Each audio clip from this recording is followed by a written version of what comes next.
Bueno, he resuelto una buena cantidad de problemas en este vídeo. Como es muy largo, primero les aconsejo que vayan directo al problema que tienen dudas, que no. Segundo, les aconsejo que antes de ir, que intenten hacerlo ustedes mismos el problema. Y una vez que lo intentan, vean el argumento bajo el cual resuelvo el problema. Bueno, suerte y ya saben, vayan, intenten hacerlo por vuestra cuenta. Lo voy a exportar ahora y suerte. Vamos a darle respuesta a este problema. Aquí dice que un cohete se desplaza con respecto al sistema O, ¿no? Entonces aquí está el observador O y se ve al cohete moviéndose hacia la derecha con velocidad medida con respecto de O de medio c. Y dice que dentro de la nave hay un bombillo y el bombillo se enciende. Y cuando se enciende el bombillo, como el bombillo está a la mitad, la luz viaja dentro del sistema, dentro de la nave, a velocidad c. Y la luz se observa la luz también se observa a velocidad c por el observador O. De ahí proviene la dilatación del tiempo y la contracción de la longitud. Entonces dice aquí, dice una bombilla de luz, sea la luz que incide en el extremo anterior de la cabina, o sea, la luz se emite de acá, toca el punto A, toca el punto B. Como la luz está a la misma distancia, como el bombillo está a la misma distancia, pues la ecuación que escribirá el observador O' será que esta distancia de prima será igual a C, porque siempre mide C, por T', de manera que el tiempo que demorará en llegar a A será simplemente D' entre C. Entonces T' sub A, cuando llega al punto A, ha transcurrido un tiempo que es D' entre C. Y cuando llega al punto B, pues ha transcurrido también, escribirá la misma ecuación. Vamos a poner aquí una A, entonces escribirá D' sub B igual a C por T' sub B. Entonces el tiempo T' sub B que tardará será D' entre C. Pero las dos D' son las mismas porque está a la mitad el bombillo. De manera que T' sub A igual a T' sub B. Luego el evento para el señor que está dentro es simultáneo. Pero eso no ocurre para el observador O. Entonces vamos a leer ahora que lo que dice aquí. Dice, ¿qué evento ocurre primero, A o B? ¿O acaso son simultáneos desde el punto de vista? Del punto de vista del astronauta son simultáneos, pero del punto de vista del observador O no son simultáneos. ¿Por qué razón? Porque el observador O ve que el rayo de luz se emite y mientras llega al punto A, el punto A se ha movido la distancia V es un medio de C, por el tiempo, un medio de C medios, por el tiempo T que tarda en llegar al punto A. Entonces, la ecuación que él escribe es que la distancia, aquí está el bombillo, digamos, aquí está el bombillo, este es el bombillo, ¿no? Este es el bombillo. Entonces, para el punto A, la ecuación que escribe él es que D sub A es igual a C por T sub A. No, perdón. La ecuación que escribe él es que C por T sub A, C por T sub A, que es la distancia que recorre la luz para llegar al punto A, es la longitud L medida por el observador O más la velocidad U por el tiempo t sub a. La velocidad u es c sobre 2 por t sub a. Ese es para el punto A, pero para el punto B, la ecuación que escribe es que c por t sub b es igual a L más L menos, en este caso es menos, porque si la luz se acerca al punto B desde el observador O. Entonces C es L menos la velocidad V, que es C medios, por T sub B. Menos, de manera que aquí tenemos que C menos C medios por T sub A de la primera ecuación por T sub A es igual a L. Y de la segunda ecuación tenemos que C más C medios por T sub B igual a L. Está claro que T sub A es diferente de T sub B. Luego el observador O no observa C menos C medios es C medios, es decir, 2L sobre C. Y aquí es C más C medios, es T sub B, es L entre C más C medios, es 3 medios, que es 2 tercios de C. Ok, entonces está claro que 2L sobre C no es lo mismo que 2 tercios de L sobre C. Luego los dos eventos que ocurren para el observador O no son simultáneos. Conclusión, para el observador dentro de la nave, en el sistema inercial O', los dos eventos T sub A y T sub B son iguales, es decir, son simultáneos, y para el observador O' no son simultáneos. Vamos al siguiente problema. El siguiente problema dice que usted tiene una bandeja de forma elíptica. Entonces, una forma elíptica es, esto es A, digamos, esto es A y esto es B. ¿De acuerdo? Esta es la elipse está en el plano X, Y, XY o X', Y'. Lo imaginamos en el plano X', Y', ¿no? Entonces yo necesito contraer la longitud A'. Yo necesito que el observador O, este es el observador O'. El observador O' tiene su bandeja O' y mide A' y B'. Yo necesito que el observador O observe a O', que se está moviendo con velocidad U, observe las dimensiones de tal manera que como B' no se contrae porque está en la dirección Y', y A' sí se contrae porque está en la dirección del movimiento de U, yo necesito que A' se convierta en B. Entonces yo lo que necesito es que el observador O observe una contracción tal que A' sobre gamma, en la contracción que va a visualizar, sea exactamente B' o B. Como B' es igual a B, B. Entonces, yo no sé qué hice aquí. Vamos a ver qué hice aquí. Entonces yo necesito que gamma sea igual de esta ecuación. Yo necesito que gamma sea igual a A' entre B'. Perfecto. Entonces si gamma es igual a A' entre B' o igual a A' entre B, obviamente. Entonces gamma, eso significa que la raíz cuadrada de 1 menos U cuadrado sobre C cuadrado tiene que ser igual al inverso, ¿no? Porque gamma es 1 sobre la raíz cuadrada. De manera que si elevamos al cuadrado queda esto, ok, entonces queda esto, y acuérdense que B' es igual a B, no pasa nada. Entonces si despejan U de esta ecuación, pues le va a quedar algo así. U es igual, si por ejemplo, si A' es igual a 3B', si tengo una elipse donde A' es muy largo y es 3 veces B'.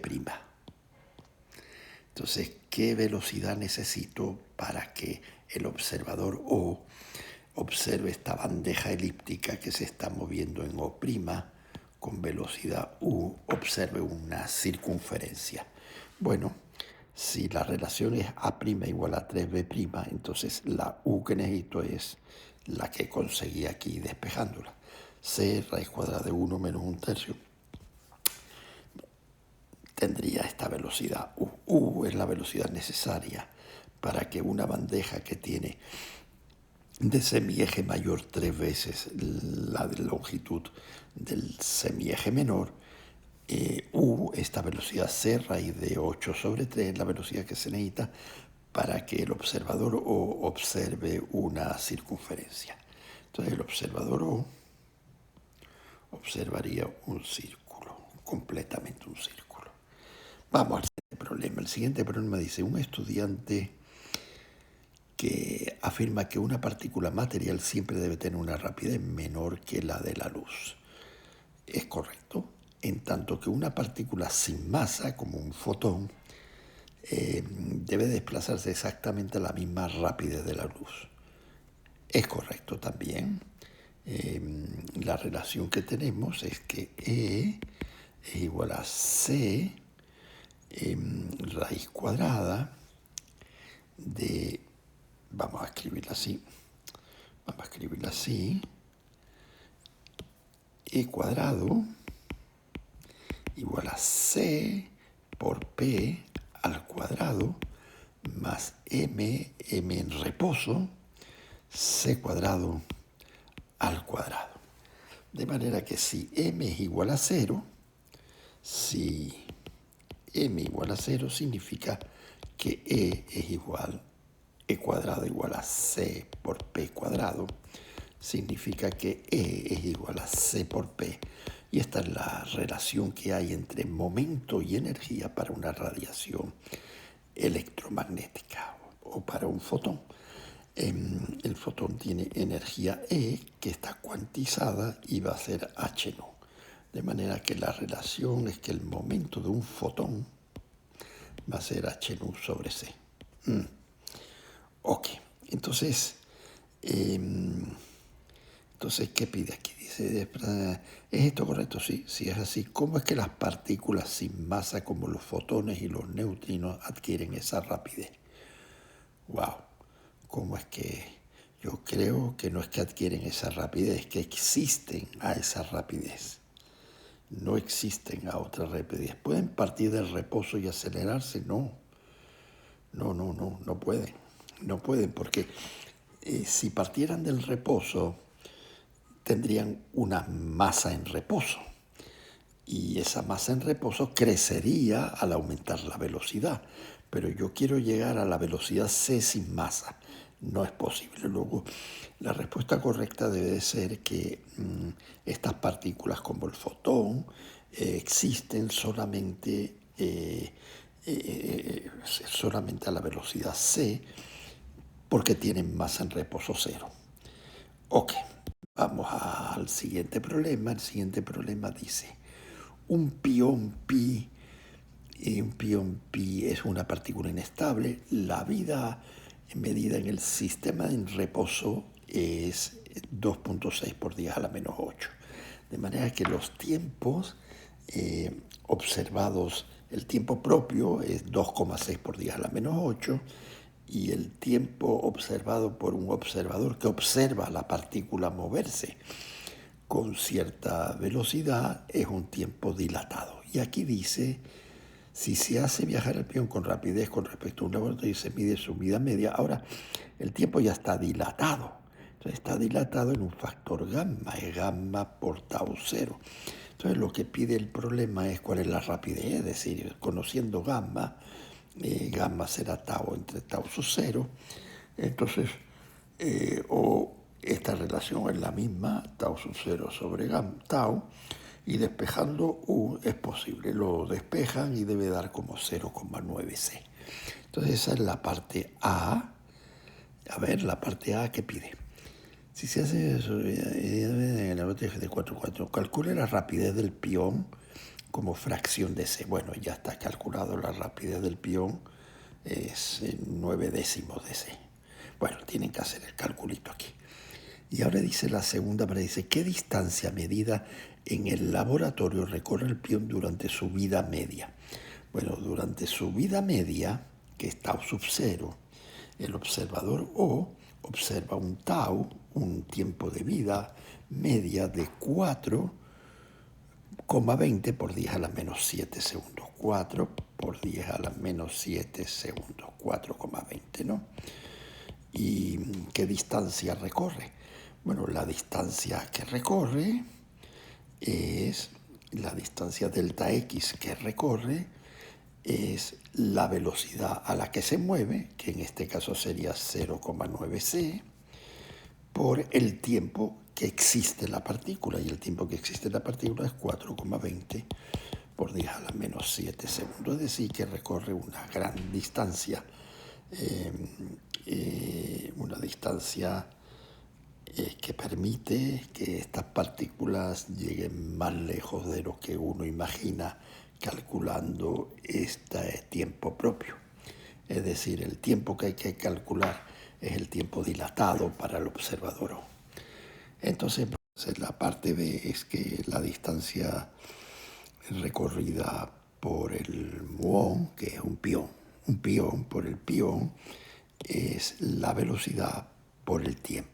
Pero el tiempo es el tiempo medido por O, y el tiempo medido por O es el tiempo dilatado. De manera que delta de X es esta cantidad, y ustedes lo calculan y les quedará lo que sea, 0,9 c, 4,20 por 10 a la menos 7, bueno, lo hago, 0,9 por 3 por 10 a la 8 metros sobre segundo, 0,9 c por 4,2 por 10 a la menos 7. Entonces 10 a la menos 7 y con 10 a las 8 es 0,9 por 3, 9 por 3, 27, es 2,70 por 4,20 por 4,20 y por 10. Entonces 27 por 4 por 4,20, ¿no? 27 por 4 es como 25, es como 100. Entonces 100 metros. ¡Wow! Pues sí, parece que está correcto. Tal vez aquí no es 0,9 c, es 0,99 c. Y puede ser que eso marque una diferencia, aquí sean un poquito más de metros. Bueno, ustedes lo revisan, pero ya tienen la idea.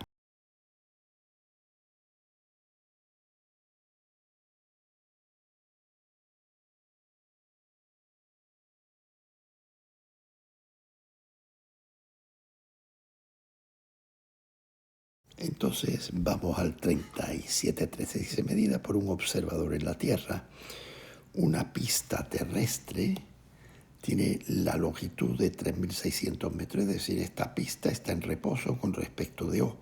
Esta es la Tierra y esta es la pista, este es el sistema O que está clavado a la Tierra, y la pista tiene 3.600 metros. Entonces dice, ¿cuál es la longitud de la pista medida por el piloto de una nave espacial que pasa volando con una rapidez? Entonces, de 4 por 10 a las 7 metros por segundo. Entonces, cuando el piloto pasa volando, la longitud aparece contraída.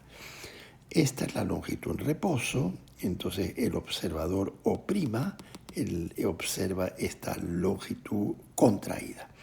Entonces, entonces la relación que hemos estudiado siempre es que la longitud observada en movimiento, que sería L', porque el observador O' ve a la longitud L moviéndose con velocidad U hacia la izquierda. Entonces el observador O' observa una longitud en movimiento. Entonces la longitud en movimiento que observa el observador O' es la longitud en reposo entre gamma, es contraída. De manera que la longitud en movimiento es 3.600 entre gamma. Gamma es 1 sobre gamma es raíz cuadrada de 1 menos U cuadrado sobre C cuadrado. y haciendo los números debe dar como 3.568 metros, entonces la veo un poquito contraída de 3.600 a 3.568, son 32 metros. Muy bien. Entonces la primera parte, la A, ya está resuelto. La parte B dice, un observador mide el intervalo de tiempo entre el momento en que la nave espacial está directamente arriba de un extremo de la vía y el momento en que está directamente arriba del otro extremo. Un observador mide el intervalo de tiempo, ¿ok? Un observador en la Tierra mide el intervalo de tiempo que tarda la nave en recorrer 3.600 metros. Entonces lo que pregunta es, ¿qué resultado obtiene sobre el tiempo? Bueno, pues él escribirá la ecuación D igual a V por T. D es 3.600 metros, que es la longitud de la pista. V es la velocidad que observa el observador O del avión que se mueve a 4 por 10 a la 7. Entonces demorará un tiempo delta de t, de manera que el tiempo delta de t que tarda el avión en recorrer los 3.600 metros medidos por el observador O es 3.600 entre 4 por 10 a la 7, que eso es, si no me equivoco, 9 por 10 a la menos 5. Y la parte C dice, el piloto de la nave espacial mide el mismo tiempo que le toma viajar de un extremo de la pista al otro. Bueno, el observador en la nave espacial escribe la ecuación D' igual a U por del T de T'. El observador en la nave espacial no sabe que él se está moviendo, él piensa que es la longitud L la que se está moviendo hacia la izquierda con velocidad U. Entonces él escribe que esta longitud medida por él, que es 3.568, es U por delta de T', de manera que delta de T' es el tiempo propio medido por el observador O, y es 3.568 entre 4 por 10 a la 7, que es 8,92 por 10 a la menos 5 segundos. Y nos vamos para el siguiente problema. Ok, vamos a este problema que dice una nave espacial de caza del planeta Tatooine. Entonces hay un planeta, que puede ser planeta Tierra, no tiene por qué ser. Y hay una nave espacial que se llama una nave espacial de caza. Nave espacial de caza. E intenta dar a un crucero, este es O', ¿no? Este sería el planeta Tatooine, y este es el sistema O. Este es el O'. Dice ahora, intenta dar clase a un crucero de la Federación. Entonces, este es el crucero de la Federación, y el crucero de la Federación se aleja del planeta según las mediciones de un observador que se halla en Tatooine, es decir, acá en el planeta, acá, este crucero o segunda se aleja a una velocidad de 0.6 c. Perfecto. La nave de caza viaja a una rapidez con respecto a... Entonces, este viaja con todas las velocidades que estoy marcando son respecto al planeta. 0.8 c, o sea que en algún momento O' alcanza a O2. La nave caza alcanza a la nave de la Federación. Dice, la nave caza viaja en una velocidad con respecto en la misma dirección. Para que la nave caza dé alcance al crucero, la rapidez del crucero con respecto a la nave caza debe de ser positiva o negativa. ¡Wow! Dice, vamos a leer, para que la nave caza, esta es la nave caza,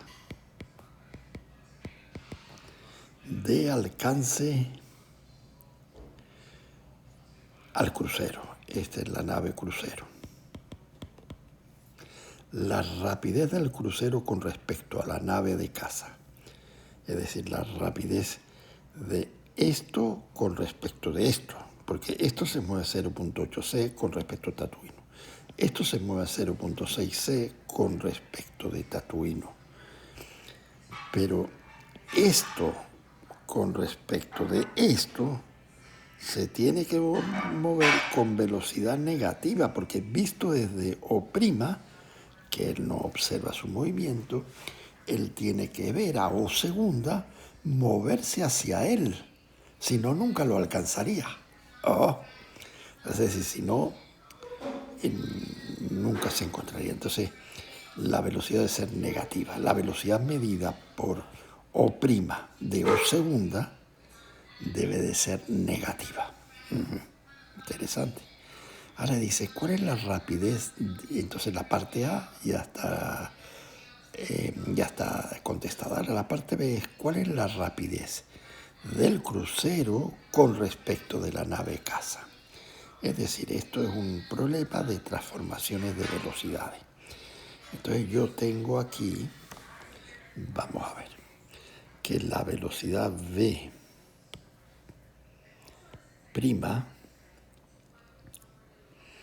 entonces yo tengo una partícula que se mueve a velocidad 0,6 c con respecto del sistema O'. Y no, 0,6 c con respecto de Tatooine. Entonces, vamos a ver cómo lo ponemos esto. Tengo que usar las transformaciones de velocidades. Vamos a escribir las transformaciones de velocidades. Las transformaciones de velocidades dicen así. Dicen B'X, la velocidad medida con respecto de O', es la misma velocidad que mide O menos la velocidad de traslación del sistema O',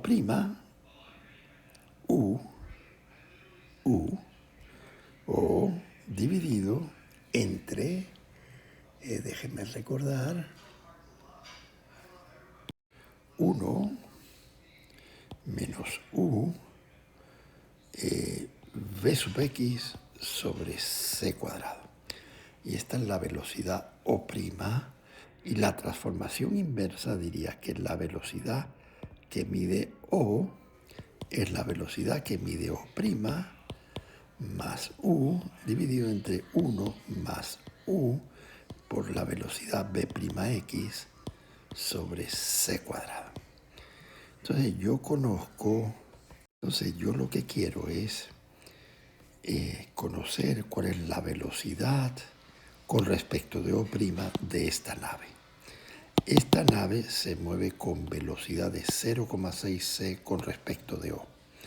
Entonces la velocidad B' será igual 0,6 c, que es la velocidad que mide O, menos 0,8 c,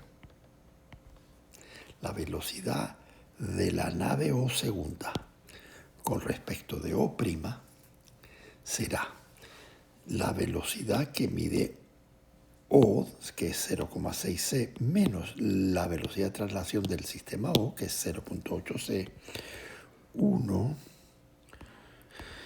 menos U es 0,8 c, por Vx 0,6 c, dividido entre C cuadrado. Es decir, 0,6 menos 0,8 la velocidad vista desde O' de la nave crucero es menos 0,2 c, o en negativa, dividido entre 1 menos 0,8 por 0,6. 0,8 por 0,6, 0,48. Luego sería 0,2 c dividido entre 1 menos 0,48 es 0,52. Y 0,52 es como un medio, y un medio pasaría al 2, entonces esto quedaría menos 0,4 c, más o menos. Entonces esta es la velocidad B', medida con respecto del sistema O', medido con respecto a la nave de caza, y esta es la velocidad del crucero. B' del crucero respecto de la nave caza. Muy bien, solucionó el problema.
Bueno, vamos al 3719, que dice: dos partículas de alta energía se desplazan en sentidos opuestos,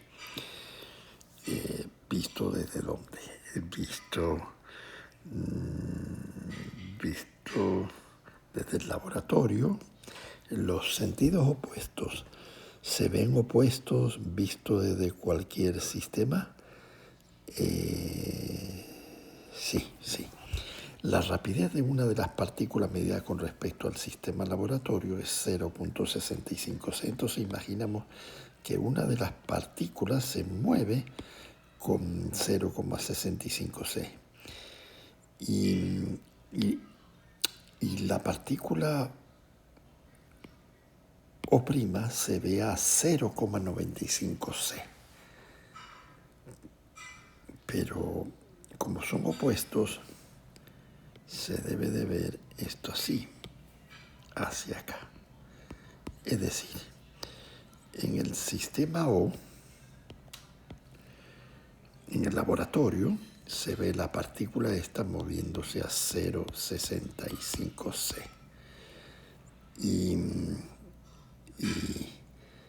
Y con respecto a este sistema de referencia, se ve la otra partícula moviéndose con velocidad 0,95 c. Como dice que va una hacia la otra, se está moviendo con 0,95 c hacia la izquierda.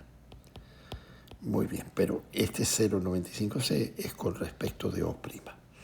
De manera que B' de esta partícula, es 0,95 c, es menos 0,95 c. Muy bien, B' es menos 0,95 c. Y la pregunta es, ¿con qué velocidad se ve esa partícula moverse del sistema laboratorio? La transformación de velocidades que hay es que B'x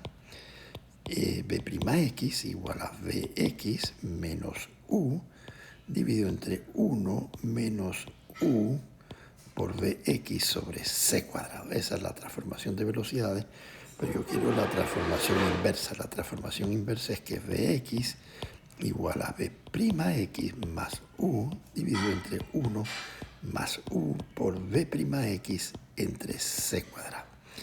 Entonces, B'x es la velocidad con la que se ve el sistema, en la partícula, esta partícula se ve en el sistema O moverse a menos 0,95 c. Entonces sería menos 0,95 c más U es 0,65C, dividido entre 1 menos U es 0,1 más 0,65C por B'X, 0,95C, dividido entre C cuadrado, se van a ir las C. Vamos a escribirlo de nuevo, se me borró. Bueno, entonces, Vx, la velocidad de esta partícula medida con respecto de O, es la velocidad de la partícula respecto de O' y la transformación de aquí a aquí. Entonces, la velocidad de la partícula respecto de O' es menos 0,95C, más la velocidad de O' es 0,65C, dividido entre 1 más 0,65 por 0,95. Si hacemos la cuenta, la velocidad que se ve en O' se ve la partícula moverse con menos 0,95.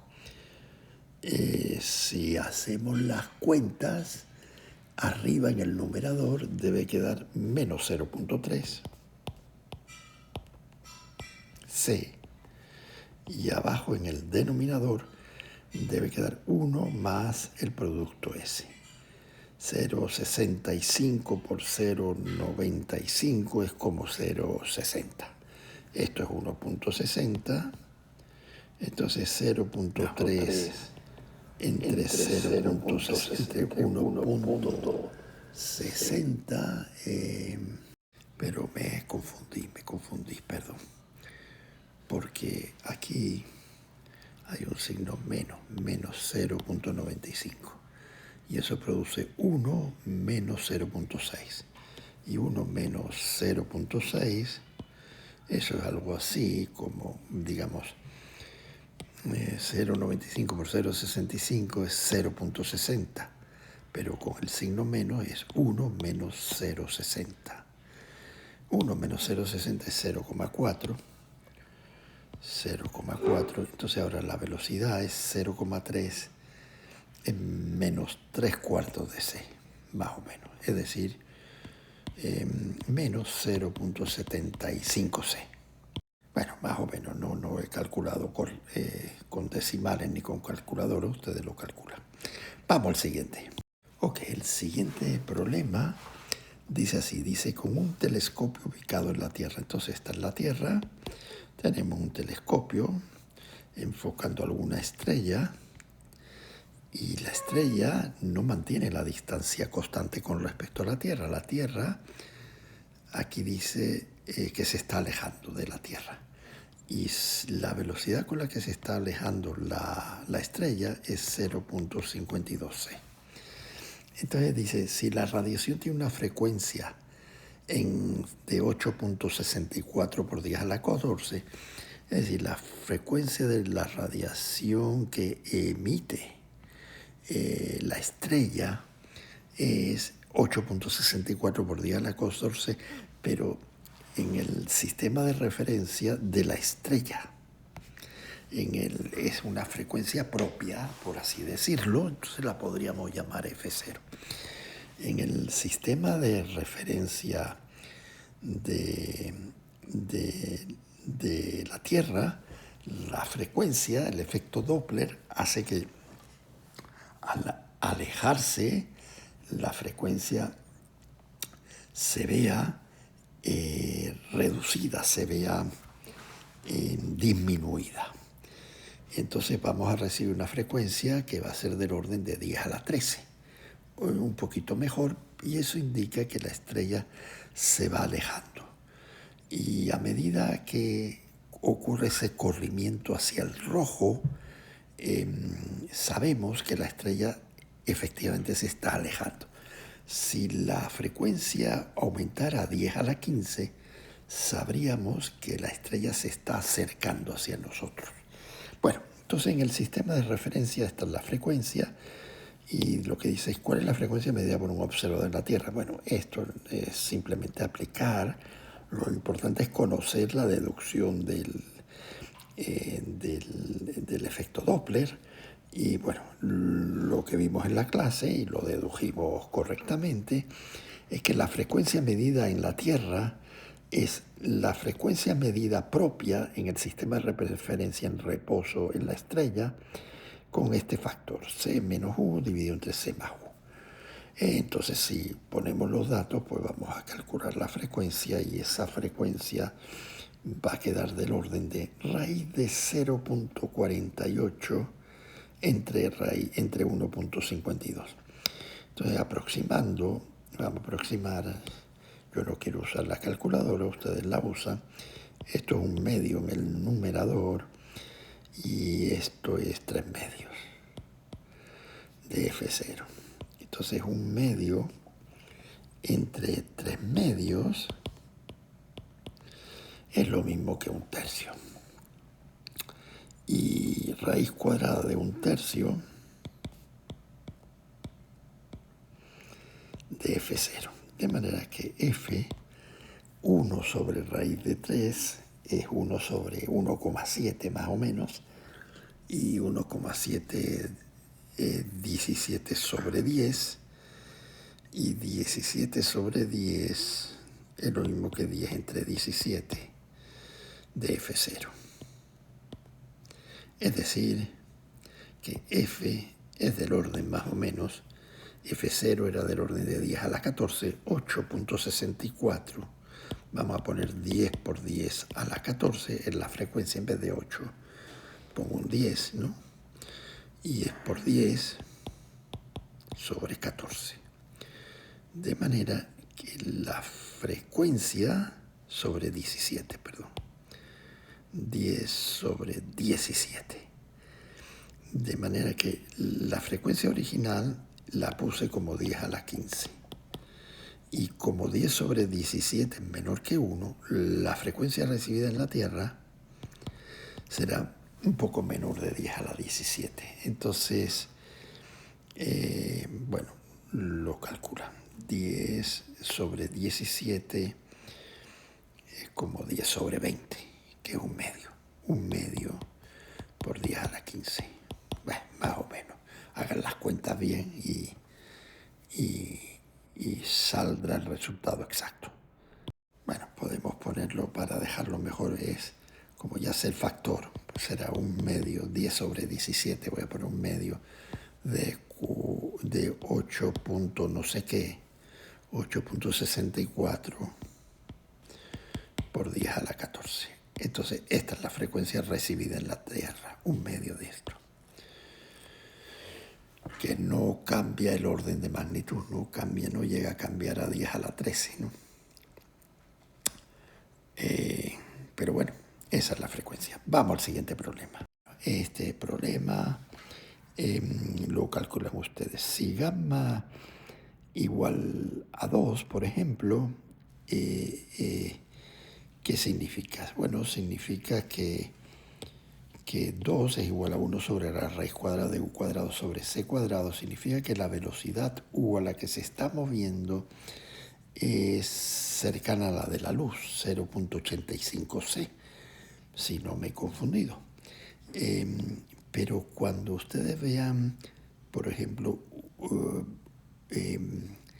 gamma igual a 1.5, para gamma igual a 1.5, la velocidad creo que sube en un 15%.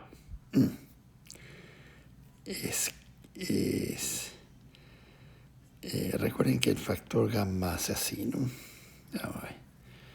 Esto es V sobre C en el eje X, V sobre C.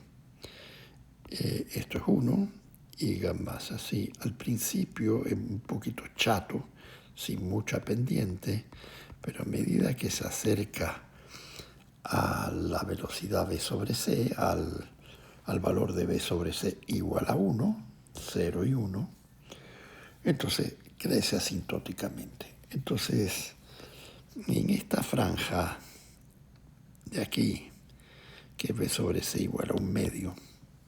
Entonces, si B sobre C es 1/2, beta es 1/2. Si beta es 1/2, el factor gamma es igual a 1 sobre la raíz cuadrada de 1 menos beta sobre C, menos beta, 1 menos beta cuadrado, menos 1/4. Entonces 1 menos 1/4 son 3/4, raíz de 3/4 es raíz de 4 sobre raíz de 3. Es decir, 2 sobre raíz de 3, es decir, que es 1.15 me parece.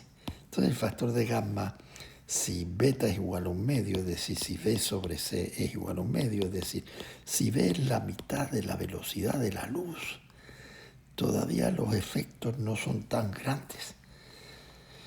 Los efectos empiezan a ser grandes, relativísticamente hablando, cuando te pasas de aquí de 1/2, de B sobre C igual a 1/2, y ya estás por acá, y a medida que te vas acercando los efectos son enormes.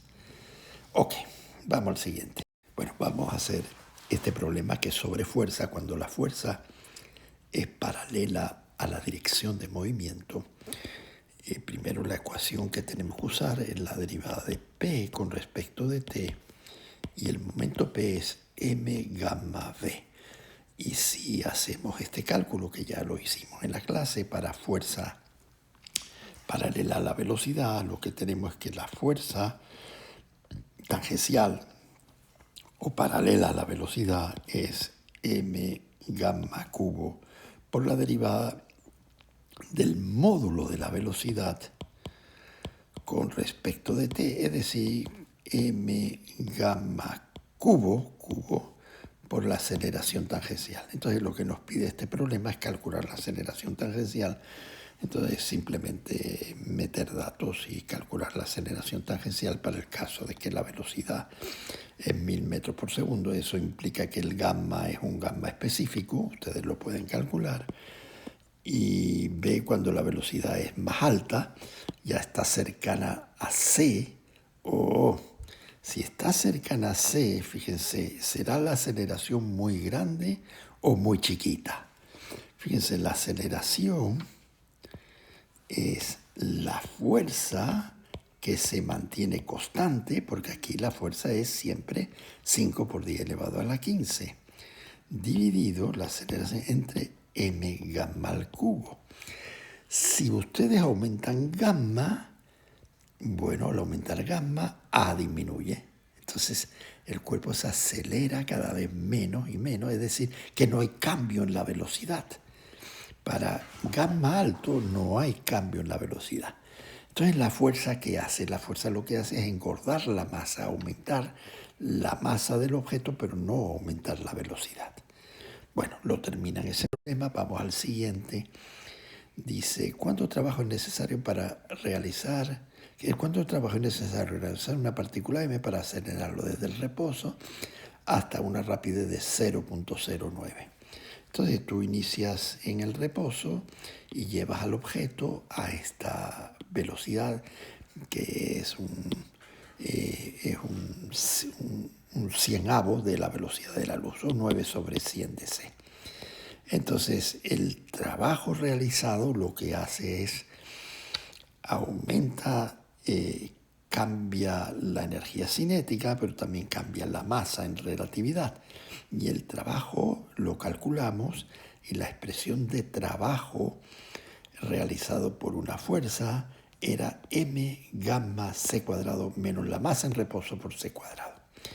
Entonces, en este caso, como V es 0.09, pues gamma es muy pequeño, así que no va a haber mucha diferencia entre la física clásica y la física relativista. Entonces el trabajo es gamma menos 1, mc cuadrado. M gamma, sacan factor común, a mc cuadrado, gamma menos 1.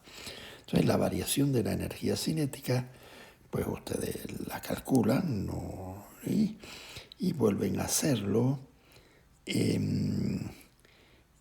cuando la velocidad ya es, cuando ustedes aceleran a la partícula desde 0.9c a muy cerca de la velocidad de la luz.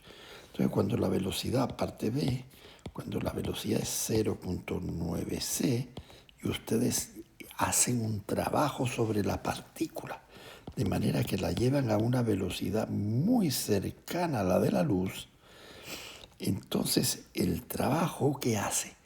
El trabajo cambia muy poco la velocidad. Bueno, el trabajo para hacer esto cambia la velocidad casi en 10%, ¿no? Entonces han hecho un gran trabajo, un enorme trabajo, pero también la masa ha crecido, los cambios de masa son muy importantes. Entonces el trabajo será igual ¿a qué?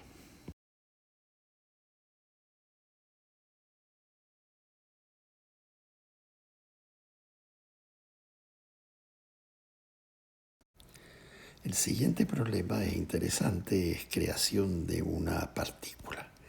Y de lo que está basado esta idea de creación de una partícula es en conservación de la energía, pero esta es la energía relativista, esta no es la energía, las expresiones de energía que usualmente usamos en física clásica. Entonces aquí lo que ocurre es lo siguiente: cuando ustedes tienen el protón, tiene una cantidad de energía. Entonces esta es la cantidad de energía en reposo del primer protón. La cantidad de energía en reposo del segundo protón, pues si está en reposo es la misma. Y la cantidad de energía que tienen los dos protones, pues será 1 y 2. Y 2. Esta es la cantidad de energía del protón 1 y del protón 2 en reposo. Pero ¿qué ocurre? Que esta cantidad de energía, cuando está en movimiento, el primer protón tiene mayor masa al estar en movimiento, entonces tiene mayor energía. Entonces la idea es que ahora hay la cantidad de energía que correspondía a la masa en reposo y hay un exceso de energía que tiene la partícula debido a su movimiento. Para el protón 1 le pasa esto. Para el protón 2 le pasa lo mismo. Se mueve y entonces esta era la masa en reposo, digamos, y esta es la cantidad de energía que tiene debido a su movimiento. Entonces, ¿qué ocurre? Lo que ocurre es que el protón 2 y el protón 1 chocan. Y cuando chocan quedan en reposo. Pero al quedar en reposo, lo que queda es la energía en reposo que tienen.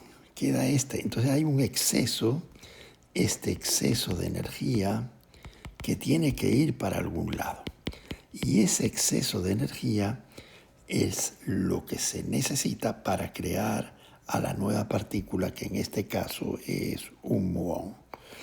Entonces el diagrama podría ser así. Comienzo mi problema con toda esta energía, mucha energía. La primera energía se refiere a la energía del protón 1 en movimiento, que es mayor, y la del protón 2 en movimiento. Tienen la misma cantidad esta que esta, la misma altura. Y yo termino con el protón 1 en reposo, con el protón 2 en reposo, y lo que me sobra es la energía del pión, de la partícula que se crea, que es un muón, perdón. Entonces esta correspondería a la energía del muón. Es decir, inicialmente yo tengo mucha energía para el protón por su movimiento, mucha energía para el otro protón por su movimiento. Cuando quedan en reposo, la energía de cada protón disminuye y la energía que sobra, como se conserva la energía, esta altura es igual a esta altura, como se conserva la energía, lo que me sobra se usa para crear al pión o al muón, perdón. Y la masa del muón es 9,75 por 10 a la menos 28 kilogramos. Y como el muón aparece en reposo, si yo multiplico mc cuadrado, es decir, si multiplico 9.75, que es la masa del muón, por 10 a la menos 28 kilogramos, por c cuadrado, por 3 por 10 a la 8 metros por segundo al cuadrado, si yo multiplico, eso tiene que quedar esta energía que sobra. Bueno, que sobra. La que es de que sobra porque de alguna manera la del protón se redujo, la de este protón se redujo, y la que queda para llegar a todo esto es la energía del muón. Entonces venga, vamos a leer el problema ahora, que tenemos la idea de que la energía relativista se conserva. Fíjense aquí, clásicamente todas las reacciones químicas se piensan que la masa se conserva. Aquí lo que se conserva no es la masa, es la energía relativista. Entonces vamos a ver, vamos a leerlo otra vez, a ver, aquí dice que entonces 2 protones, la masa del protón en reposo es 1,67 por 10 a la menos 27 kilogramos, se desplazan en sentidos opuestos, tienen una colisión y aparece el muón. Y el muón tiene una masa de 9.75 por 10 a la menos 28. Entonces dice, después de la colisión, es decir, inicialmente, la energía inicial es toda la energía de los 2 protones en movimiento. Como los protones están en movimiento, habrá un factor gamma, y la energía es m gamma c cuadrado. M gamma c cuadrado será 2 veces m gamma c cuadrado. Entonces esta es la energía inicial que hay. Y la energía final es la energía de un protón en reposo, la energía de un otro protón en reposo y la energía del muón en reposo. Y la energía relativista se conserva.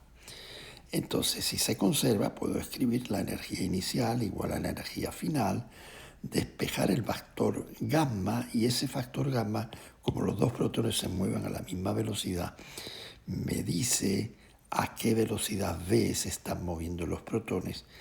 Y aquí debería de haber colocado, tal vez por claridad, debería de haber colocado una v de velocidad y no de, porque es de cada protón, ¿no? Entonces, si hacen los calculitos, la u, la velocidad de cada protón, o la v, la velocidad del protón, es del orden de 0,63 c. Es decir, una fracción de c, el 63% de c es velocidad. Y la parte B, vamos a ver qué dice la parte B. La B dice, ¿cuál es la energía cinética de cada protón? Y exprese su respuesta en megaelectronvolts. Muy bien. La energía cinética de cada protón, como la energía total es, la energía de un protón es m0 gamma c cuadrado, y yo sé quién es m0 y ahora sé cuánto vale gamma, pues sé cuánta energía hay acá. Y la energía total es cinética, la energía cinética más la energía en reposo del protón. Eso me permite calcular K1. K1 sería la energía total menos la energía en reposo. Calculando, tendré que el calculito me dará que K1, si lo hacen y lo pasan a megaelectronvolts, cada protón tiene 274 megaelectronvolts. Y como son 2 protones, la energía total va a ser 500, la energía cinética va a ser 548 megaelectronvolts de los 2 protones en movimiento. Pide de los 2, déjenme ver qué pide. Dice, ve cuál es la energía cinética de cada protón. Bueno, de cada protón es 274 megaelectronvolts. ¿Y cuánta energía en reposo hay por el protón? La energía en reposo del protón m0c cuadrado, ¿qué creen ustedes? ¿Que es mayor que 274 o menor? La energía de un protón en reposo es del orden de 950 megaelectronvolts. Es decir, hay mucha energía en reposo comparado con su energía cinética. Entonces, la energía total está conformada por energía en reposo. Vamos a ponerla aquí arriba, 950 megaelectronvolts y 274 megaelectronvolts de cinética. Cinética más energía en reposo. Bueno, vamos a contestar ahora la parte C y D, que decía aquí, la parte C y D.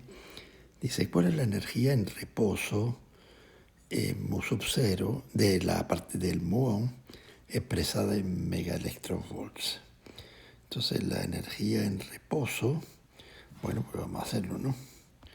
La energía en reposo C, la energía en reposo del muón es simplemente la masa del muón por C cuadrado. Como está en reposo, gamma igual a 1. Y la masa del muón es ¿cuánto? 9,75 por 10 a la menos 28. 9,75 por 10 a la menos 28 kilogramos por C cuadrado, 3 por 10 a la 8 al cuadrado. Y esto da 3 por 3 son 9. Digamos que esto es 10, entonces ponemos 90 por 10 a la 28 y 8, 36. 10 a la 36 joules. Y yo quiero saber en electronvolts a cuánto corresponde esta cantidad. ¡Wow! Perdón. 10 a la menos 28. Lo calculé mal, ¿eh? ¡Wow! Entonces 10 a la menos 28 con este 10, con este 9,75 sería del orden de 10 a la menos 27, ¿no? Y aquí sería un 3, aquí sería un 9 que me haría como un 10, entonces ya sería 8 por 2, 16, entonces ya sería 9, que es un 10, 10 es un 10 a la 17, entonces 10 a la menos 27 por 10 a la 17, suponiendo que este 9 es un 10. Entonces solamente agarro el orden de magnitud, ustedes lo hacen con detalle, ¿no? Entonces esto es del orden de 10 a la menos 10 joules de energía. Entonces como un joules corresponde a cuántos electronvolts, o un electronvolts corresponde a la carga de un electrón, 1,6 por 10 a la menos 19, que cae sobre la diferencia potencial de un voltio. Es decir, que un electronvolt es 1,6 por 10 a la menos 19 joules. Entonces, si un electronvolt es esto, para transformar esta cantidad de joules a 10 a la menos 10, entonces la energía del muón será del orden, estoy inventándome los órdenes de magnitud, 10 a la menos 10 joules multiplicado, lo convertimos a electronvolts, multiplicando por electronvolts por joules. Y como un electronvolts es 1,6 por 10 a la menos 19, entonces divido aquí entre un electronvolt 1,6 por 10 a la menos 19 joules. Entonces la energía del muón será del orden de 1 entre 1, 3 medios, 2 tercios. y 10 a la menos 10, 10 a la 19, 10 a la 9 electronvolts. Entonces, en mega electronvolts son millones de electronvolts, es 10 a la 6. Entonces, la energía del muón será 2 tercios por 10 a la 9. Un electronvolt es 10 elevado a menos 6 mega electronvolts. Mega electronvolts, entonces sería la energía del muón. Sería, bueno, 2 tercios como 1, ¿no? 2 tercios, vamos a dejarlo así. 10 a la 3 mega electronvolts. ¡Wow! Tiene energía en reposo comparada a la del protón, porque la energía en reposo del protón es como 1000 megaelectronvolts y esto es 750. ¿Habré hecho bien los cálculos? Bueno, los he aproximado, espero que estén bien, si no me dicen. Bueno, en realidad puedo chequearlo, ¿no? Porque yo sé que cada protón tiene de energía cinética inicial 274 megaelectronvolts. Entonces, en total, entre los dos protones tienen 548 megaelectronvolts. Entonces, cuando chocan, el protón queda en reposo y la energía cinética va a cero.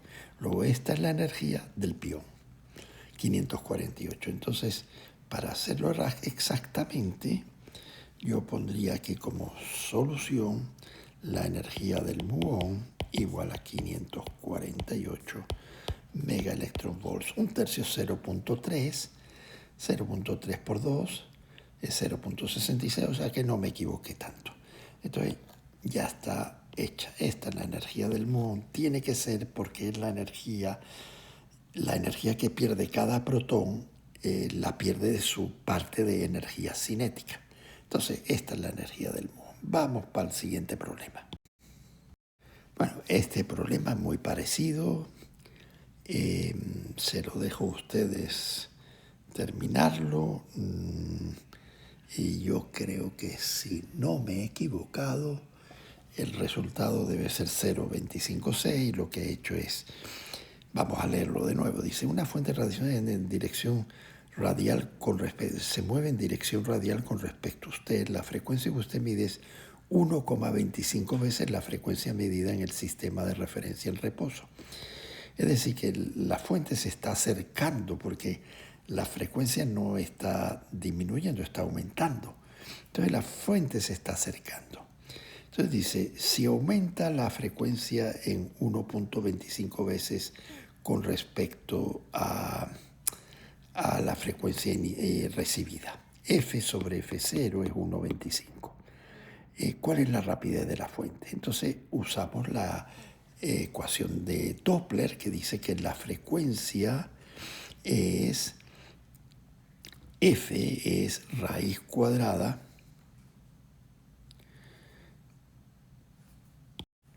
es decir, usamos la ecuación de Doppler que dice que F en este caso es 1,25 F0, pero si se acuerdan en la ecuación de Doppler, F para acercándose era C más U entre C menos U por F0. Esta es la ecuación del efecto Doppler para la fuente acercándose, de manera que este de aquí es 1,25, de manera que esto es 1,25, que es esto, que es la raíz, este es el factor que está multiplicando a la F0, y como el factor es 1,25, pues 1,25 tiene que ser esto. Si juegan un poquito algebraicamente, pues van a obtener beta y van a obtener U, y debe ser esto el resultado si no me he equivocado. Vamos para el siguiente problema. Este problema dice así, dice una fuerza neta actúa sobre una partícula de masa m y la fuerza está dirigida en la dirección 30 grados con la dirección positiva del eje X. Entonces dice, en cierto instante de tiempo, la partícula está viajando con velocidad en la dirección X. Es decir, que la componente de f proyectado sobre la dirección x es f coseno de alfa, y esa es la fuerza tangencial o la fuerza paralela a la velocidad. Y en relatividad, la fuerza paralela a la velocidad calculamos en clase con detalle que es m gamma cubo por la aceleración tangencial. Y claro, la partícula en ese preciso instante tiene dos fuerzas, una fuerza que es paralela al movimiento, paralela a v, y otra fuerza que es perpendicular. Y la fuerza perpendicular, que sería F seno de alfa de este ángulo alfa que es 30 grados, en relatividad la fuerza perpendicular es m gamma por a sub n, por la aceleración normal, la aceleración que es perpendicular al movimiento. Entonces tenemos dos aceleraciones, una aceleración tangencial y una aceleración normal. ¿Y qué es lo que pide? Dice, la partícula está viajando a una velocidad de 0,7c. Bueno, si está viajando a una velocidad v de 0,7c, significa que es posible calcular gamma como 1 sobre la raíz cuadrada de 1 menos 0,7 al cuadrado. Es decir, 1 sobre la raíz cuadrada de 1 menos 0,7 al cuadrado es 0,49. Y bueno, y gamma tendrá un valor mayor que 1.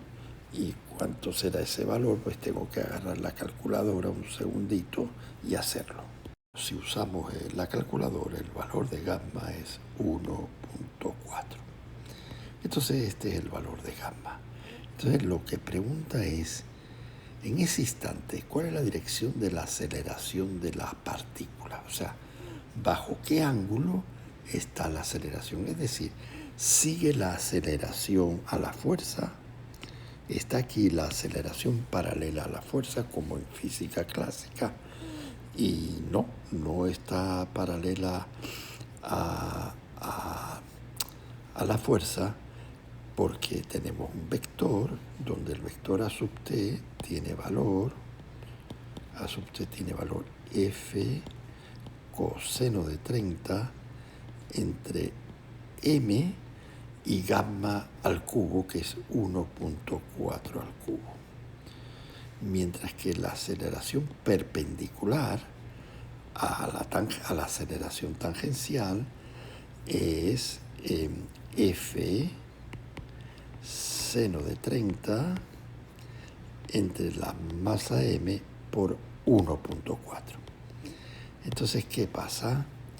Lo que pasa es que tengo este vector aceleración a sub t, digamos en la dirección x, porque pilló a la partícula con velocidad en la dirección x, y tengo esta dirección de a sub n. Entonces tengo este vector, y este vector a forma un ángulo con el eje x, y lo que yo quiero ver es si ese ángulo es 30 grados. Entonces, ¿cómo lo haríamos? Bueno, tangente de θ igual a sub y entre a sub x, pero a sub y es a sub n y a sub x es a sub t. Entonces, tangente de θ será igual, con eso voy a calcular el ángulo. Fíjense que no necesito saber la f ni la m porque se van a ir. A sub n es f seno de 30 entre m por 1,4 dividido entre a sub t. Y a sub t es f seno de 30 dividido entre m por 1,4 al cubo. Muy bien. Entonces, cuando divido esto, me va a quedar tangente de θ.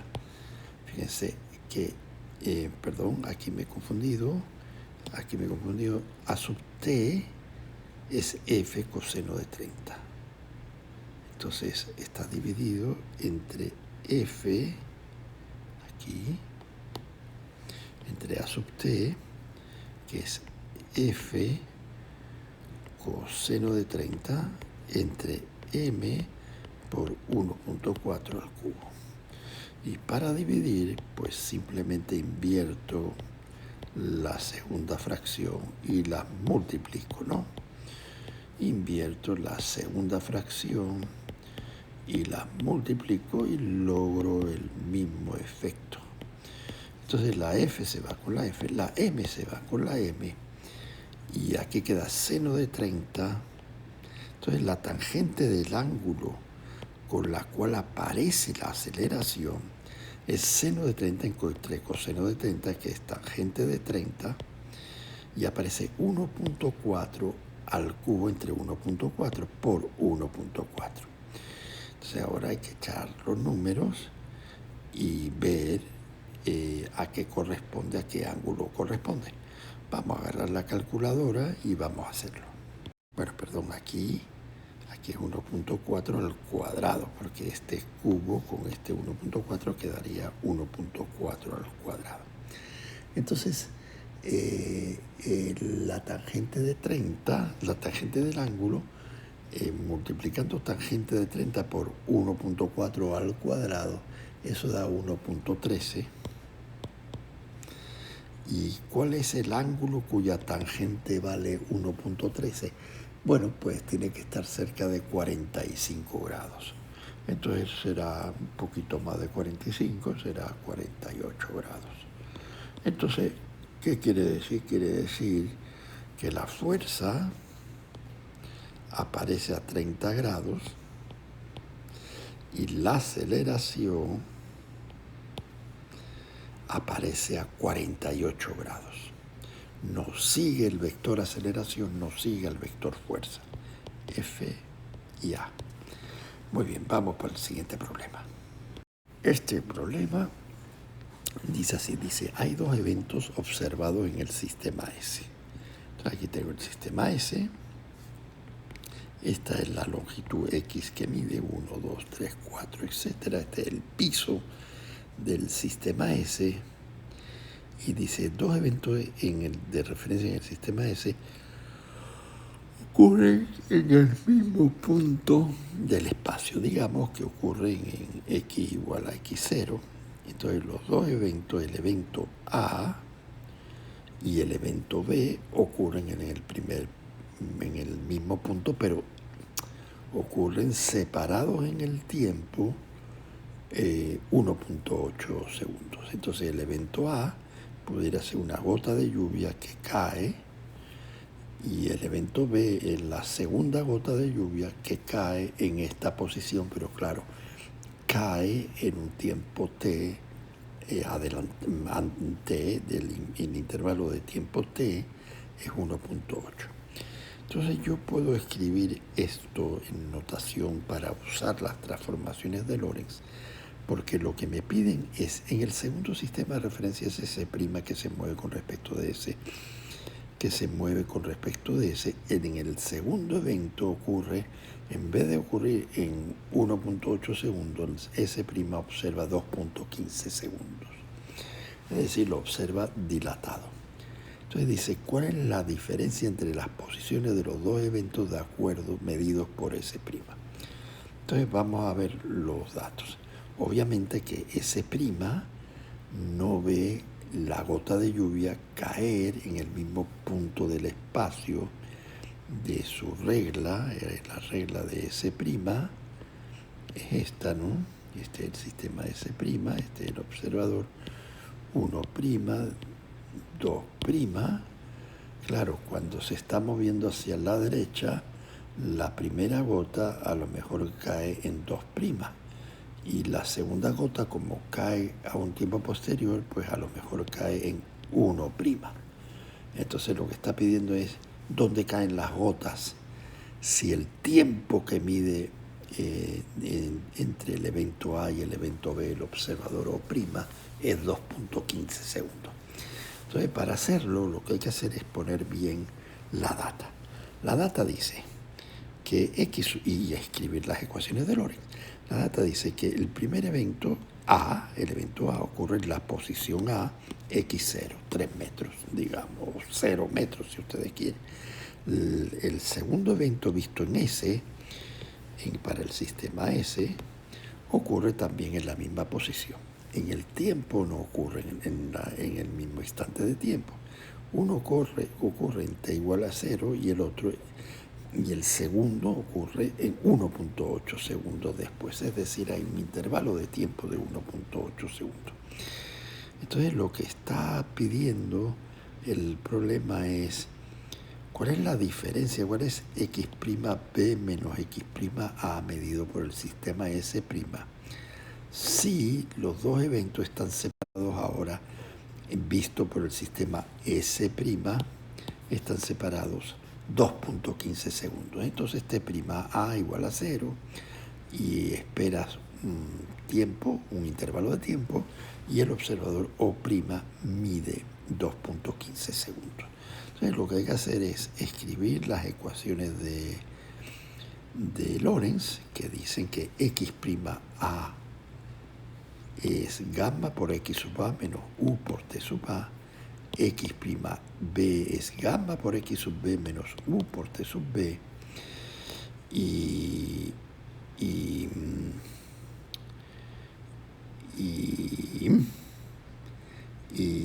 ¿qué más? ¿Y qué más? Bueno, y podemos poner, porque por aquí no voy a tener toda la información, porque me falta gamma y me falta u. Pero yo sé que hay otras dos ecuaciones que me van a ayudar, que son las transformaciones para el tiempo. Yo sé que t' sub a es igual a t sub a menos la velocidad u por x sub a sobre c cuadrado, multiplicado todo ello por gamma, ¿no? Y t' sub b es gamma por t sub b menos u por x sub b sobre c cuadrado. Yo sé que la diferencia de tiempos t' sub b menos t' sub a es 2.15 segundos. Entonces, si resto la segunda ecuación de la primera, voy a obtener. Pero yo también sé que x sub a es igual a 0 y x sub b es igual a 0, porque los dos eventos en el sistema O ocurren al mismo tiempo. Entonces si esto es 0, aquí no va a aparecer nada. Cuando lo reste, aunque no fuera 0, aunque este fuera 3 metros y este 3 metros, al restar la segunda ecuación de la primera, se va a cancelar. Entonces la ecuación que yo tengo es esta. Es que t' b menos t' a es igual a gamma por t sub b menos t sub a. Esta es la dilatación del tiempo. Entonces lo que yo tengo aquí es que 2.15 segundos es igual a gamma por el tiempo medido, 1.8 por el tiempo medido t sub b menos t sub a, el intervalo de tiempo medido por el sistema O. O sea que gamma, que es siempre mayor que 1, es 2.15 entre 1.8. Entonces ya tengo gamma. Entonces ahora de gamma puedo obtener U. Entonces vamos a hacerlo. Vamos a agarrar la calculadora y vamos a ver cuánto vale 2.15 entre 1.8. Haciendo los numeritos, el gamma es 1.194 y del gamma puedo obtener a la U simplemente manipulando esta ecuación. Gamma cuadrado igual a 1 dividido entre 1 menos U cuadrado. Entonces si lo manipulo y obtengo la U, y no me he equivocado, la U es decir, la velocidad con la cual el sistema S' se está moviendo es 0.54C, como la mitad de C. Entonces el problema, lo que me piden es cuál es la separación espacial medida en el sistema O'. Y lo que vimos en la ecuación de aquí arriba es que aplicando las transformaciones de Lorentz, la separación espacial era gamma U por T sub A menos T sub B. Si restábamos X' sub B menos X' sub A, como X sub B igual a X sub A, entonces esto se iba y quedaba menos gamma U T sub B más gamma U T sub A, o gamma U T sub A menos T sub B. Entonces, si vamos y escribimos esa misma ecuación aquí, X' B menos X' A es gamma U por T sub A menos T sub B, pues ya tenemos toda la data aquí. Entonces la separación espacial en O' de esos dos eventos A y B está dada por esta ecuación, y lo que hay que hacer es poner el dato de gamma, poner el dato de U, poner el dato del intervalo de tiempo medido por O, que es menos 0.8, tiene que ser un signo menos aquí, porque T sub B menos T sub A es 1.8. Entonces T sub A menos T sub B tiene que ser menos 1.8, de manera que la separación de los dos eventos es menos 3.4 por 10 a la 8. Es decir, que si el evento segundo ocurre donde ocurrió el evento A, pero atrasado en esta cantidad. Es decir, si el evento A ocurrió en el 0 del sistema S', el evento B ocurrió atrás a 3.4 por 10 a la 8 metros. Y bueno, verifiquen que no me he equivocado en los números, pero esta es la idea. Bueno, pues eso es todo. Nos queda un problema interesante que vamos a resolver, que es un problema más matemático. Vamos a darle al problema. El problema es este. El problema es que cuando uno tiene una ecuación de ondas, estamos diciendo que uno de los principios básicos de los postulados de relatividad es que las leyes físicas son las mismas en un sistema de referencia inercial que en otra. De manera que si uno ve una ecuación de ondas como esta, el otro en las variables X' y T' debería de ver exactamente la misma forma de la ecuación. La misma. Es decir, si esta ecuación conduce en el sistema O a una solución que es una onda que se propaga, pues en el sistema O' también tiene que conducir a una onda que se propaga, y la forma de la ecuación tiene que ser la misma en X', T', X', T', X', T'. Tiene que ser la misma, exactamente de la misma forma. Entonces lo que quiere el problema es enseñarles que si ustedes transforman estas funciones en los campos eléctricos usando las transformaciones de Galileo, usted no puede pasar de una ecuación de ondas a otra ecuación de ondas como esta. No puede. Entonces, bueno, pues vamos a hacer la matemática para probar que no se puede. ¿Ok? Entonces, para hacer la matemática y probar que no se puede, tendríamos que recordar cómo se aplica la regla de la cadena para funciones.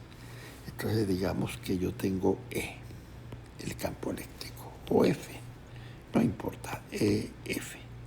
Y E está medido en X y T, de manera que E depende de X y de T. O pudiera ser que tenga el problema empezando así. Yo tengo E que depende de X' y de T'. Entonces sería E', digamos, lo llamaríamos el campo eléctrico medido en el sistema A'. E imagínense que X depende de X' y de T'. Y T depende de X' y de T'. Si estuviera analizando el caso siguiente, yo diría, imagínense que x' depende de x y de t, y t' depende de x y de t. Entonces esta sería. Entonces, si yo quisiera, por ejemplo, en este segundo caso, calcular la derivada de e respecto de x, la derivada parcial de e con respecto de x, termino aquí y lo que hago es aplicar la regla de la cadena, que sería la derivada de e respecto de x' multiplicado por la derivada de x' respecto de x. Entonces la derivada de e con respecto de x sería la derivada de e respecto de x' multiplicado por la derivada de x' respecto de x.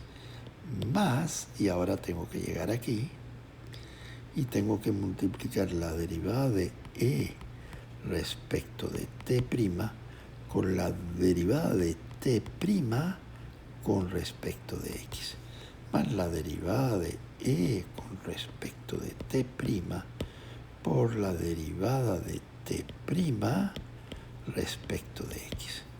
Entonces yo tengo que hacer esto 2 veces para hacer la segunda derivada con respecto de x, hacerla con respecto de t y escribir las transformaciones, las 2 posibles transformaciones.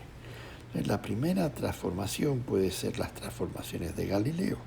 Las transformaciones de Galileo dicen que x' es igual a x menos u por t y que t' es igual a t. Estas son las transformaciones de Galileo. Si yo usara las transformaciones de Galileo, la derivada de x' respecto de x, si x' es una función de x, la derivada con respecto de x, la derivada parcial, es 1. Y la derivada de x' con respecto de t', como t' es igual a t, pues sería menos u. Y la derivada, ¿y qué más derivada me va a aparecer aquí? Vamos a escribirlas todas. Entonces, si yo quisiera la derivada de e respecto de t, me voy a mi dibujito. La derivada de e respecto de t tengo que llegar aquí y tengo que llegar aquí. Entonces sería la derivada de e respecto de x' por la derivada de x' con respecto de t. La derivada de e con respecto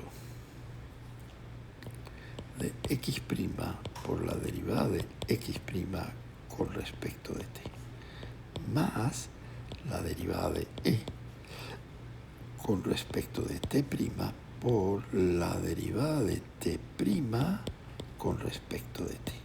Y así tendría la derivada de e con respecto de t mirándolo en este dibujo, ¿no? Y claro, si uso las transformaciones de Lorentz va a dar una cosa diferente a usar las transformaciones de Galileo, ¿no? Entonces, el problema es largo matemáticamente, pero venga, vamos a hacerlo. Vamos, ánimo. Entonces, lo que dice aquí el problema dice, primero, demuestre que al utilizar las transformaciones de Galileo, la ecuación de onda del sistema de S' resulta ser esta. Vamos a hacerlo. Entonces, ¿qué información vamos a necesitar? Voy a necesitar saber quién es la derivada de x' respecto de t usando las transformaciones de Galileo. Y aquí puedo ver que la derivada de x' respecto de t es menos u. Entonces, menos u. Y voy a necesitar saber esta derivada, la derivada de t' respecto de t que aparece aquí. Y la derivada de t' con respecto de t, como t es igual a t', pues la derivada es 1. Muy bien. Entonces ahora, pues, ¿qué tengo que hacer? Pues ponerme a sustituir los datos. Entonces, escribamos los datos. La derivada de... Bueno, aquí ya escribí los datos, ¿no? Entonces escribí la ecuación 1 y la ecuación 2 y metí los datos de la derivada de x' con respecto de t, derivada de t'. Entonces la primera ecuación se reduce a esta de acá y la segunda ecuación es esta de acá. ¿Y qué tengo que hacer? Ahora tengo que seguir derivando. Tengo que ver cuál es la derivada segunda de e con respecto de x cuadrado, cómo se relaciona con x', y la derivada segunda de e respecto de t cuadrado. Vamos a hacerlo. La primera es muy fácil, ¿no? La primera tenemos que la derivada parcial de e respecto de x es igual a la derivada parcial de e respecto de x' usando las transformaciones de Lorentz, de manera que si las dos derivadas son las mismas, las segundas derivadas tienen que ser las mismas. Ok. Respecto de x'. Muy bien. ¿Por qué? Porque si hago la derivada parcial con respecto de x de la derivada de e con respecto de x, esto va a dar la derivada segunda. Y esto va a ser igual a la derivada parcial de con respecto de x de la derivada de e con respecto de x'. Pero la derivada parcial con respecto de x de una función que depende de x' no cambia. Entonces esta es la derivada segunda de e con respecto de x' cuadrado. Muy bien, entonces ahora vamos a ver la segunda ecuación. Tengo que hacer la derivada con respecto de t. Para la segunda ecuación tengo que hacer la derivada con respecto de t de la derivada de e con respecto de t. Es decir, tengo que hacer la derivada con respecto de t de la derivada de e con respecto de t, de la derivada, un segundito, aquí hay un t', ¿no? Aquí hay un t' y aquí debe haber un x', ¿no? Perdón, y aquí debe haber un t', y ahora sí estamos bien. Entonces la derivada de e con respecto de t, la derivada con respecto de t de la derivada de e con respecto de t es menos u por la derivada de e con respecto de x' más la derivada de e con respecto de t'. ¿Y cómo se deriva con respecto de t? Lo que tengas aquí adentro aparece menos u por la derivada de lo que está dentro. ¡Wow! Entonces va a aparecer. Entonces, la derivada, hay que hacer la regla de nuevo. La derivada con respecto de t de algo, de esto, la derivada con respecto de t de lo que está aquí adentro, es todo esto. ¡Wow!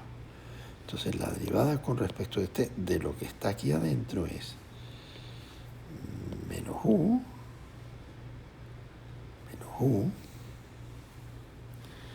vamos a hacerlo despacito, la derivada con respecto de t de lo que está aquí adentro, entonces escribo menos u por la derivada con respecto de x' de lo que está dentro. Lo que está dentro ahora es menos u por la derivada de e con respecto de x' más la derivada de e con respecto de t',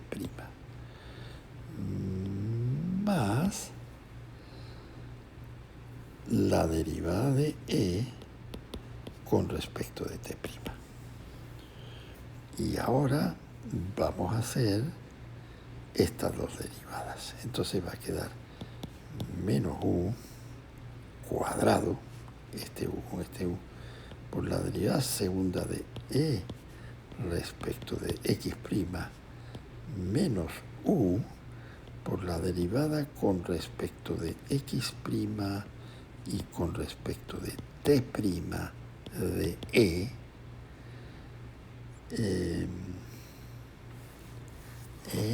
es la de, vamos a ver muy directo, es la derivada con respecto de t de todo esto. Y la derivada con respecto de todo esto me fijo en la regla. E menos u por lo que está dentro, más la derivada con respecto de t' de lo que está dentro, pero lo que está dentro no es e. Ajá. Más la derivada, vamos a borrar aquí, perdón, más la derivada con respecto de t' de lo que está dentro. Lo que está dentro es menos u por la derivada con respecto de x', que chorizo, x' más la derivada de e con respecto de t'. Entonces ahora vamos a ver. Entonces va a quedar menos u con menos u más u cuadrado, más u cuadrado por la derivada segunda de e con respecto de x', menos u por la derivada de x' y t' de e, más o menos u por la derivada de e respecto de x' y respecto de t', y más la derivada segunda de e, esto aquí, de e con respecto de t' cuadrado. Entonces, claramente, esto no es una ecuación de ondas, porque en la ecuación de ondas, cuando sume las dos derivadas, la espacial y la temporal, me tendría que quedar algo en x' que fuera, que fuera derivada segunda de e respecto de x' al cuadrado, más la derivada segunda de e con respecto de t' al cuadrado, igual a ¿qué? Igual a 0, y aquí hay el 1 sobre c cuadrado, ¿no? Y esta es la ecuación de ondas. Ok. Pero esto no se parece nada a una ecuación de ondas, ¿verdad? Entonces esto va a quedar igual a u cuadrado por la derivada segunda de e en x' no funciona. Menos 2 veces u por la derivada de e respecto de x' y respecto de t', menos 2 veces u, más la derivada segunda de e respecto de t' al cuadrado. Es cierto que este término está aquí, ¿no? Y que cuando le ponga el 1 sobre c cuadrado va a coincidir, pero estos dos no van a coincidir, entonces no va a funcionar, no. Entonces, esta ecuación, la derivada segunda de e respecto de x cuadrado más 1 sobre c al cuadrado por la derivada segunda de e respecto de t al cuadrado igual a 0, se traduce en la derivada segunda de e respecto de x' al cuadrado, porque las derivadas con respecto de x usando la transformación de Lorentz son las mismas, más 1 sobre c cuadrado por la derivada segunda de e con respecto de t cuadrado. La derivada segunda de e con respecto de t cuadrado es todo esto que hice aquí y que me dio todo esto. Y verán ustedes que las leyes de la física no son las mismas. Esto no es una ecuación de ondas. Entonces va a quedar c cuadrado, u cuadrado, derivada segunda de e con respecto de x cuadrado, menos 2 veces u derivada de e respecto de x' respecto de t', más la derivada segunda de u de e respecto de t' al cuadrado. Muy bien. Puedo aquí agrupar los términos y va a quedar 1 más u cuadrado sobre c cuadrado que multiplica la derivada segunda de e respecto de x' al cuadrado. Y ya me he agarrado este término. Y aquí va a quedar menos 2 veces u sobre c cuadrado por la derivada de e respecto de x' y respecto de t'. Y luego va a aparecer el término más la derivada segunda de e respecto de t' al cuadrado. Y todo ello es igual a 0, pero esta no es la ecuación que estamos buscando, porque la ecuación que estamos buscando corresponde a las transformaciones de Lorentz que sí transforman una ecuación de onda vista en el sistema O' por una ecuación de onda vista en O y viceversa. Entonces esa no es. Entonces lo que tienen que hacer ahora es hacer el mismo ejercicio, pero en vez de usar las transformaciones de Lorentz, oye, vamos a ver si me dio lo mismo. Aquí dice 1 menos la parte espacial es 1 menos b cuadrado sobre c cuadrado. Y luego aparece 2b sobre c cuadrado. Vamos a ver. 2b, 2b, déjame ver, 1 más u cuadrado sobre c cuadrado. Aparece en el primer término, pero aquí es 1 menos b cuadrado sobre c cuadrado. Entonces quiere decir que